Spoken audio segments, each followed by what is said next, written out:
మొన్న పవన్ కళ్యాణ్ గారు సినిమాలు చూసే సినీ అభిమానులంతా కూడా మాకు ఓటు వేయండి అని అడుగుతున్నారు. మరి ఏమంటారు? తప్పు లేదు. పవన్ కళ్యాణ్ యాదవ్లో మొదటి రకం.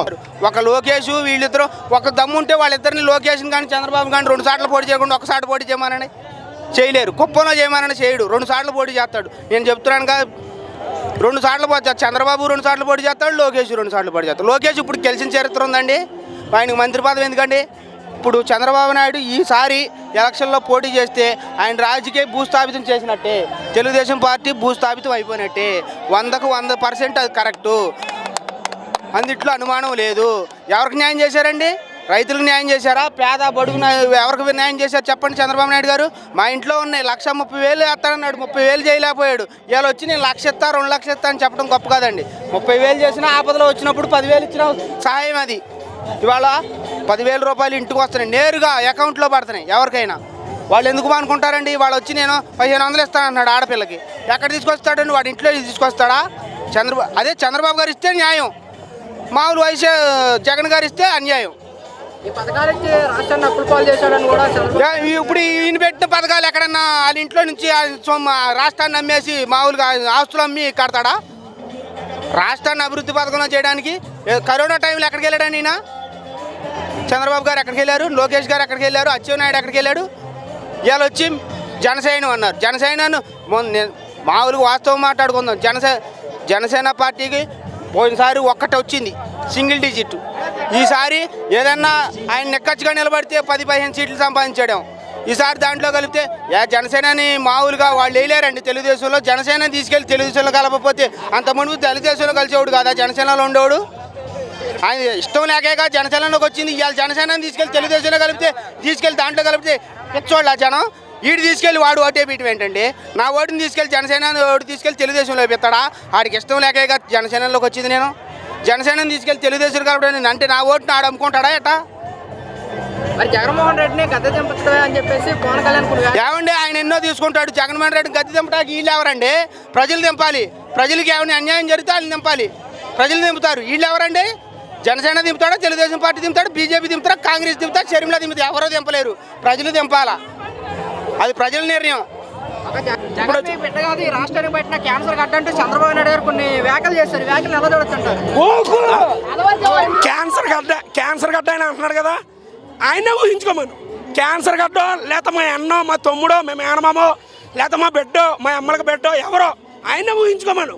ఈసారి గురు కొడితే మొత్తం కుంభస్థలాలన్నీ బద్దలైపోతాయి అన్నమాట. ఏ పార్టీ కూడా పొత్తట్టుకుని జగన్ మీదకి వెళ్ళకూడదు. ఒకటే మాట, జగన్ మీదకే పొత్తట్టుకుని వెళ్ళకూడదు. పొత్తు కాకుండా వెళ్ళడానికి ఆడి పని ఆడిది. పొత్తట్టుకుని రమ్మను, ఎన్ని పార్టీలు వస్తా రమ్మను. సిట్టిగా చెప్తాను, వాళ్ళ మొఖం వాళ్ళు 100 మాట్లాడతారు. ఆయన రాకుండా ఏం చేస్తాడు పవన్ కళ్యాణ్? జగన్ ఇస్తాడండి. పవన్ కళ్యాణ్ బయట కొట్ట, చంద్రబాబు దుప్పటి. ఇప్పుడు డెవలప్మెంట్ ఏం జరగలేదు. డెవలప్మెంట్ వైసీపీ గవర్నమెంట్ ఏం జరగలేదు, అందుకే మేము దించేస్తామని పవన్ కళ్యాణ్ కూడా సంకలు గుద్దుకొని చెప్తున్నాడు కదా. డెవలప్మెంట్ ఇప్పుడు నాడు నేడు అని చెప్పేసి ఈవెన్ అన్ని స్కూల్స్ అన్నీ డెవలప్ చేశాడా? అది డెవలప్మెంట్ అయినా కాదా? ఈవెన్ ఐబీ కరికులం అనేది సిబిఎస్ఈ సిలబస్ పవన్ కళ్యాణ్ నోటితోనే చెప్పాడు.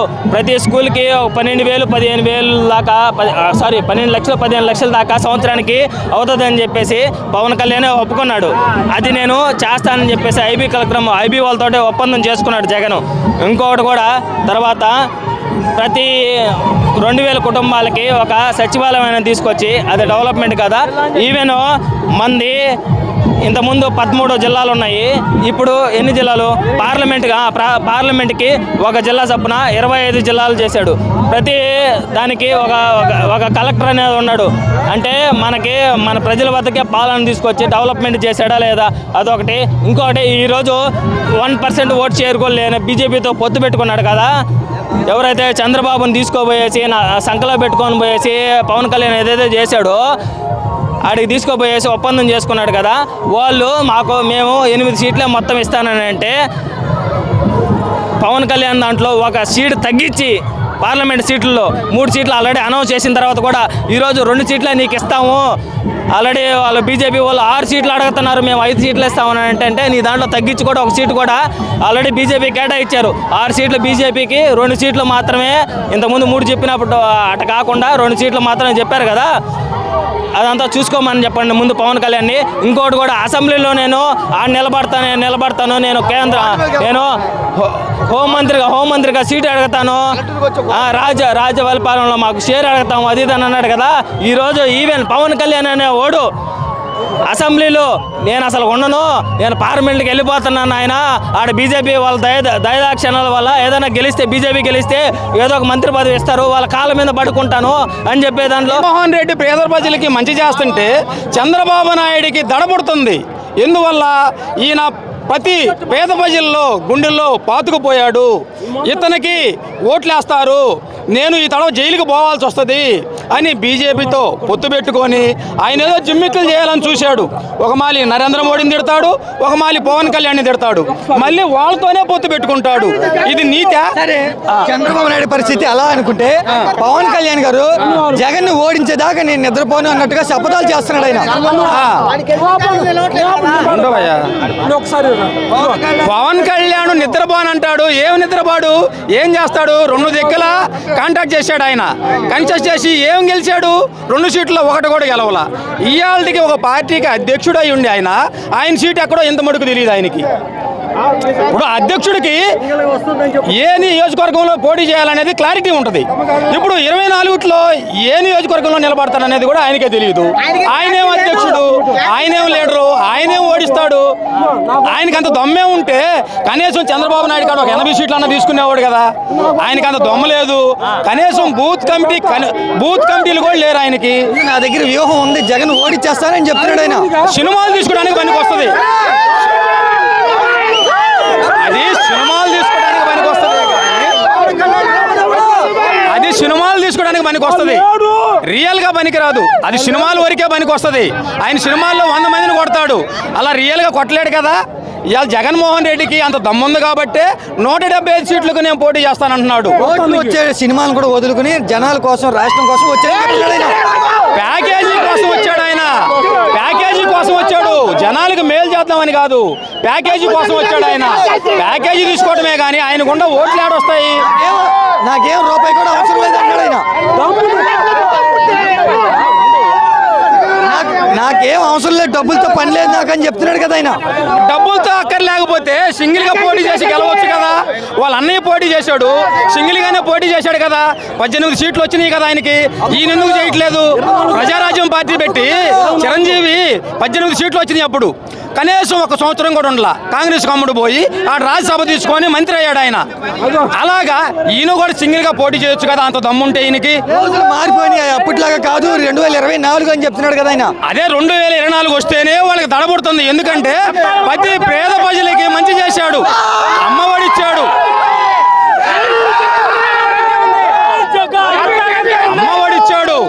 ఫీజు రియంబర్స్ ఇచ్చాడు, పిల్లలకి ట్యాబులు ఇచ్చాడు, నాడు నేడు కింద స్కూళ్ళు బాగు చేశాడు,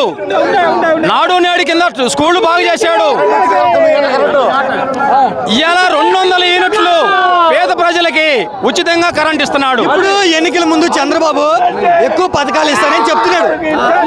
నేను ఎక్కువ పథకాలు ఇస్తానని చెప్తున్నాడు చంద్రబాబు. జనాలు నమ్ముతారా?